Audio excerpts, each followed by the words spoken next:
Bonjour, donc moi je vais vous parler du vieillissement osseux sur des bases biologiques et voir un peu quelles sont les conséquences pour la chirurgie. Alors, si on regarde de l'aspect chronologique en se disant que le vieillissement, bah, c'est juste prendre de l'âge, bah, effectivement, comme ça a été montré, hein, en 2020, selon l'ONU, il y a 12% de la population mondiale qui a plus de 60 ans.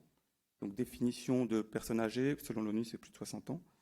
En 2050, 22%, donc une augmentation importante. En France, on est déjà au-delà.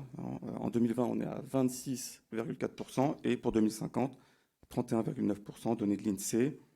Et en fait, si on regarde bien, les tranches d'âge qui vont beaucoup augmenter, c'est ce qu'on voit ici, bah, c'est surtout les patients très âgés de 85 ans et plus. Alors, tout le monde prend de l'âge, tout le monde prend de l'âge, c'est sûr, mais est-ce que ça s'accompagne obligatoirement d'un vieillissement tissulaire? Donc, si on regarde la définition du vieillissement biologique ou osseux, c'est les altérations des fonctions de l'os avec le temps. Et dans le cadre de l'os, c'est l'ostéopénie, l'ostéoporose et les fractures. Par contre, quand même, il y a 31 à 36% des patients de plus de 70 ans qui ont un os normal, donc ce n'est pas quelque chose d'obligatoire. Ce n'est pas parce que le temps passe que l'os vieillit. Et donc on définit deux types de vieillissement. Un vieillissement dit normal, lié à l'âge, et puis un vieillissement pathologique, qui est lié, qui est une ostéoporose secondaire à d'autres pathologies. Quand il y a une perte de masse osseuse, quand il y a une perte de 10% de la masse osseuse au niveau vertébral, ça augmente le risque de fracture de 2, enfin ça multiplie par 2, et au niveau de la hanche, ça multiplie par 2,5. Après, on peut voir ce qui se passe au niveau cellulaire, et dans ce cas-là, on ne parle plus de vieillissement, on parle de sénescence cellulaire, qu'on va redétailler un petit peu plus loin, et donc ça, c'est un processus physiologique qui correspond à une lente dégradation des fonctions de la cellule, et c'est ça qui est à l'origine du vieillissement lié à l'âge. Alors, quand on parle de vieillissement osseux, en fait, on parle d'ostéoporose. Alors, c'est initialement une ostéopénie, puis de l'ostéoporose, et bien sûr, tout ça, c'est asymptomatique, donc difficile à dépister. Et plus souvent, les patients ils se présentent avec une fracture ostéoporotique. Il faut voir que les fractures ostéoporotiques, c'est quand même 4 fois plus fréquent que l'ensemble des cancers ou l'ensemble des pathologies cardiovasculaires. Donc l'ostéoporose, ça se diagnostique par la mesure de la densité minérale osseuse. Ça correspond à la quantité de minéraux contenus dans un volume donné d'os, donc en milligrammes par centimètre cube, et c'est mesuré par DEXA. Et donc on définit l'ostéopénie quand le T-score, donc qui est la densité minérale osseuse du sujet par rapport à un sujet jeune, quand le T-score est entre moins 1 et moins 2,5, c'est une ostéopénie, et inférieur à moins 2,5, c'est une ostéoporose. Et chaque déviation standard de la DMO augmente le risque de fracture par 3.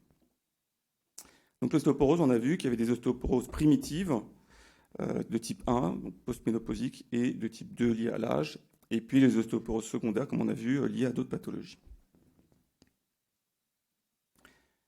Donc ce vieillissement osseux, il commence assez jeune, dès la 3e décennie, et augmente brutalement avec la ménopause. Et ici, sur ces graphiques, les courbes en rouge et en bleu. Rouge, ces femmes jeunes, bleu, ces femmes ménopausées. À gauche, vous avez au niveau du radius distal, et à droite, au niveau de la vertèbre.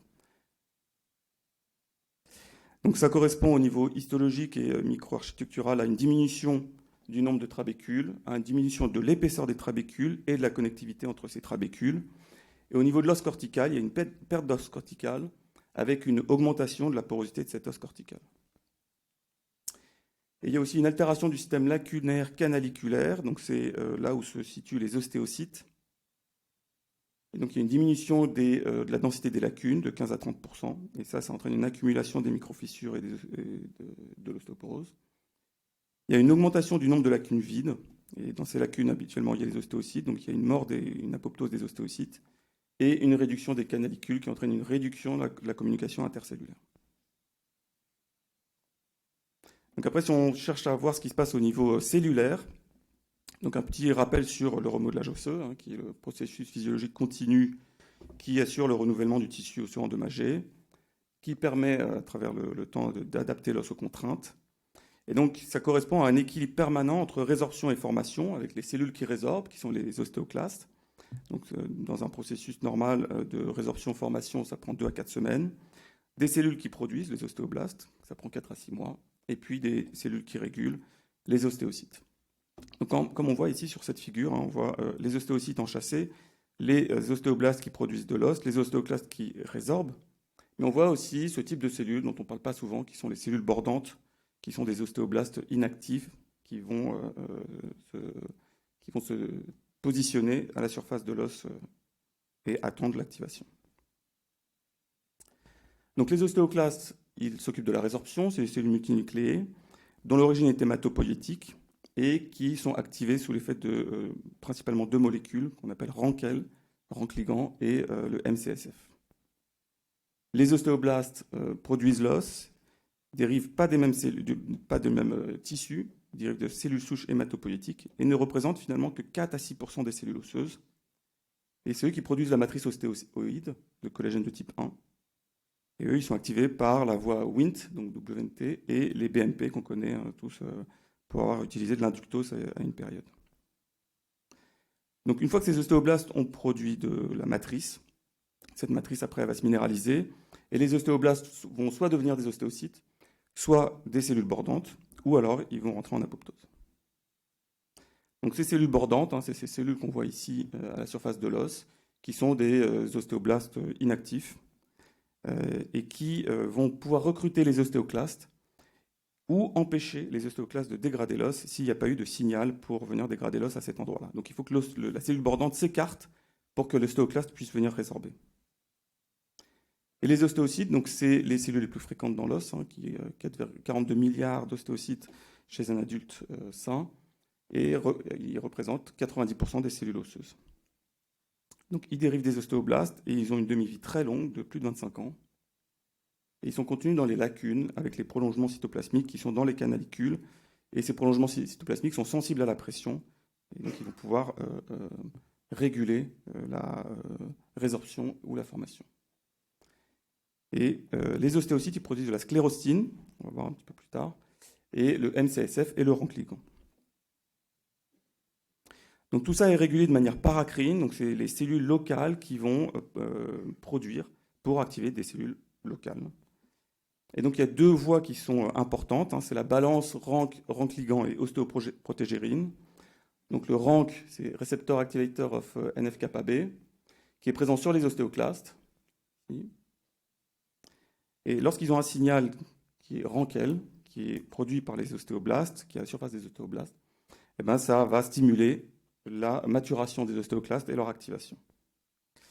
Par contre, donc, il y a une sorte de ligand, de leurre à RANK-ligand, qui va empêcher l'activation de RANK et limiter la résorption osseuse, qui est l'ostéoprotégérine, que l'on connaît aussi sous le nom de dénosumab. Le dénosumab fonctionne comme l'ostéoprotégérine pour inhiber l'ostéoclastogénèse et l'activation des ostéoclastes. Et l'autre voie, donc, c'est la voie Wnt-sclérostine. Donc la voie Wnt entraîne une prolifération et la différenciation des ostéoblastes.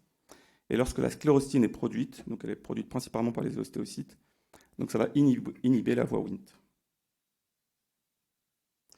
Donc je ne vais pas reprendre tous les mécanismes cellulaires qui vont entraîner l'ostéoporose, mais on comprend que s'il y a un déséquilibre entre la balance ostéoformation et ostéolyse, ça va entraîner une perte de masse osseuse. Et donc soit par la diminution de la formation, diminution de la différenciation ostéoblastique par exemple, et avec l'âge, les cellules souches mésenchymateuses ont plutôt tendance à se différencier en adipocytes. Ça peut être aussi une diminution de l'activité ostéoblastique. Il peut y avoir une augmentation de l'ostéolyse par augmentation de la différenciation ostéoclastique ou augmentation de l'activité des ostéoclastes. Et enfin, une dérégulation par disparition des ostéocytes. Donc toutes les pathologies qui peuvent avoir une influence sur ces différents mécanismes vont entraîner de l'ostéoporose.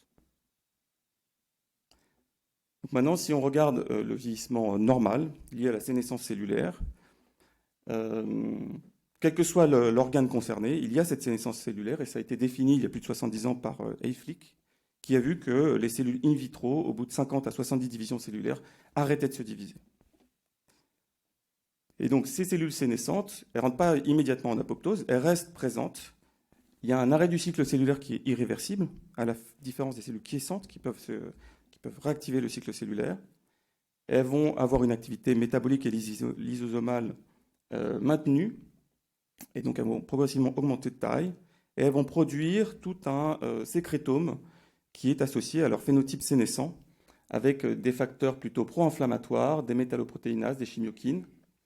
Et puis ce sécrétome aussi va avoir un effet paracrine et ça va stimuler autour la sénescence des cellules aux alentours. Donc elles restent actives pendant une longue période avant d'être éliminées.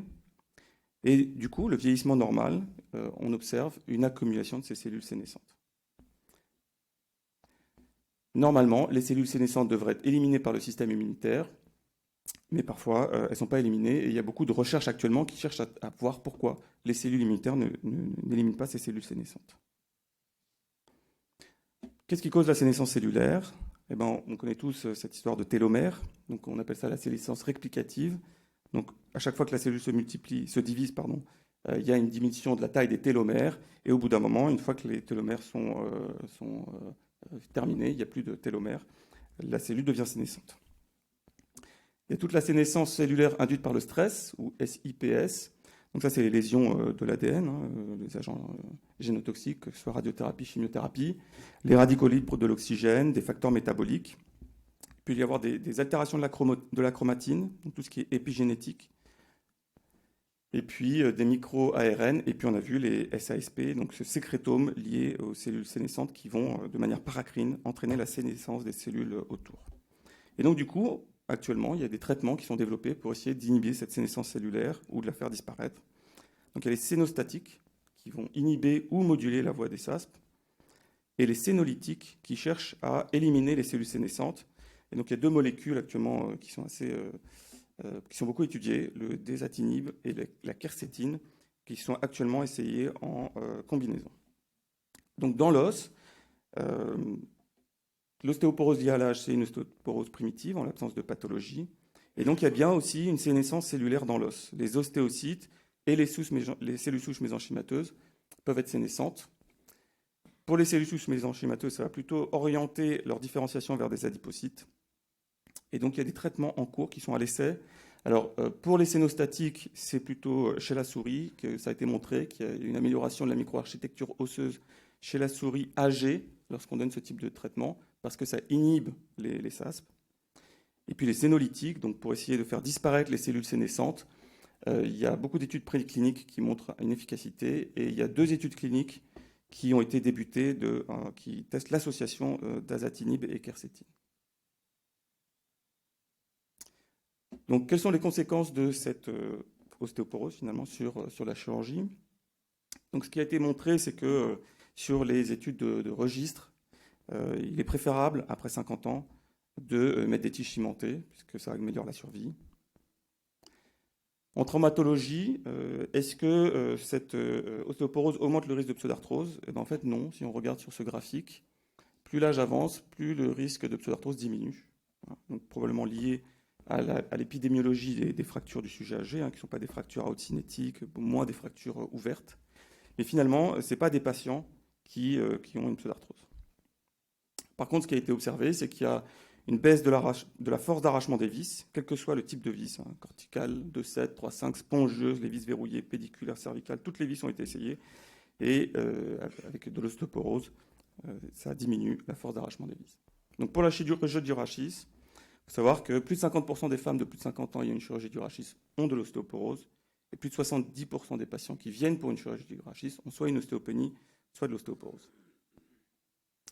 Et ça a été prouvé que la densité minérale osseuse influence les résultats post-opératoires, avec un risque augmenté d'arrachement des vis, mais aussi un risque augmenté de tassement et de fracture des pédicules en post-opératoire, et un risque augmenté de pseudarthrodèse. Donc, quelques recommandations qui avaient été émises en 2020 dans cet article de review qui est très bien fait, que je vous reprends ici rapidement. Faut-il dépister l'ostéoporose avant une chirurgie du rachis? Donc, eux, ce qu'ils disent, c'est que c'est préférable, parce que ça peut modifier la prise en charge ultérieure. Mais aujourd'hui, il n'y a pas de recommandation nationale qui disent qu'il faut absolument, obligatoirement faire une DMO avant une chirurgie du rachis.